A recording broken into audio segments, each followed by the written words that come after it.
Assalamu alaikum. Welcome to Islamic Economic Series. Today we're going to do something a little different. We're not just talking about rules or transactions. We're going deep, right down to the source code of the Islamic worldview. We're looking at the foundational principles that shape everything else. So here's our roadmap for this explainer. We're going to start by asking what this framework for knowledge even is. Then we'll hit the absolute cornerstone, the unity of God. And from there, you'll see how that one single idea just logically unfolds into this beautiful, unified view of creation, of truth, and ultimately of all of us.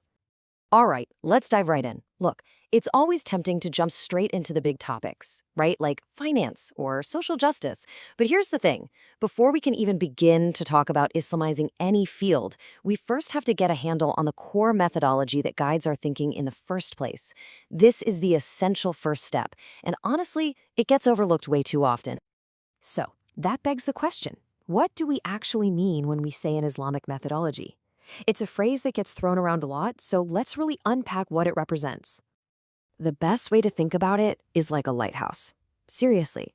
It's not just some dry set of rules for scholars sitting in ivory towers. No, it's a guiding light that shapes the entire Muslim personality, our intellectual approach, our psychological makeup, how we carry ourselves in every part of our lives, from the research lab all the way to our own living rooms. Now, at the absolute heart of this entire framework, there is one single incredibly powerful principle. This is the cornerstone. This is what everything else is built on, the unity of Allah, or what we call Tawhid. And let's be clear, Tawhid is so much more than just saying there is one God. It's the ultimate organizing principle for reality itself. It means Allah is the singular source of all creation, all goodness, all law, all purpose. He is the beginning and He is the end. Truly understanding this, well, that's the absolute starting point for any kind of Islamic knowledge. Okay, so now let's see how this one foundational idea starts to build outward. I mean, think about it. If the Creator is an absolute, perfect unity, then it just follows logically that His creation must also be a unified, integrated whole. It can't possibly be some chaotic, random collection of events and things. And we see this unity of creation in three key ways. First, there's a clear cosmic order. The universe runs on consistent patterns.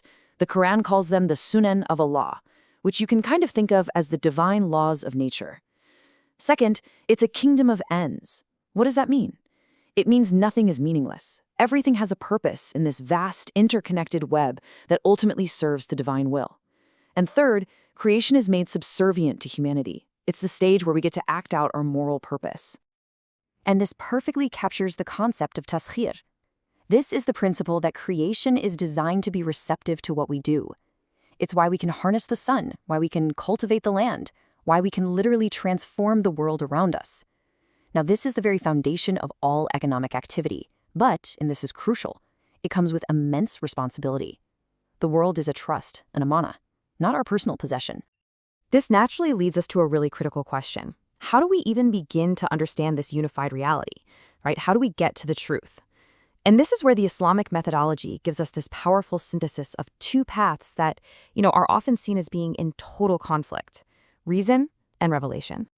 What's so amazing here is how this completely reframes that classic old debate. For centuries, Western thought has often pitted faith against reason like they're enemies. But from an Islamic perspective, that's a false choice. It's a false dichotomy. Since Allah is the author of both revelation, the Quran, and creation, the universe, there can be no ultimate conflict between them. They're like two different books written by the same author. So if we think we see a contradiction, it's not a crisis of faith, it's a signal that our human understanding of one, or maybe even both, is incomplete. And this way of thinking leads to this profound intellectual humility. See, within this framework, no scientific conclusion, no theological interpretation can ever be considered absolutely final. We're on a constant journey of discovery. The highest form of wisdom is to recognize the limits of our own knowledge and to always be able to say, Allah knows best, Allahu Alam. So, let's recap. We have a unified creator, a unified creation, and a unified truth. That leaves a big question. Where do we fit in? What is humanity's purpose in this grand, coherent design? Well, it's nothing less than a divine mission. This mission all starts with the Amanah, The divine trust. This is the awesome, weighty responsibility of free will. It's our ability to choose to do good, to enact the moral will of God here on earth.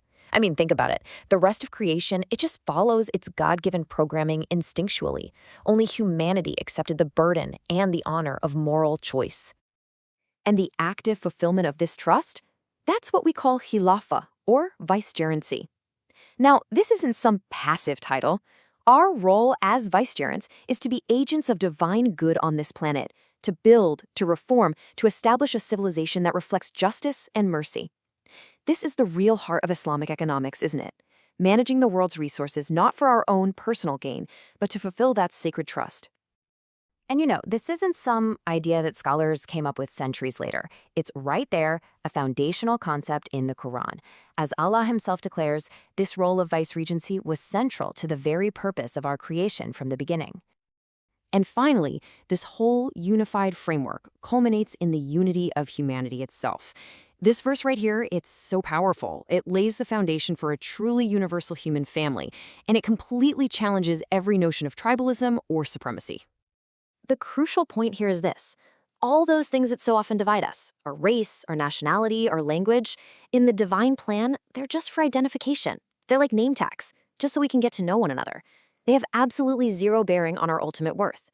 The only thing that truly distinguishes one person from another in the sight of God is taqwa, that deep moral consciousness, that God awareness that leads us to do the right thing. So I'll leave you with this to think about.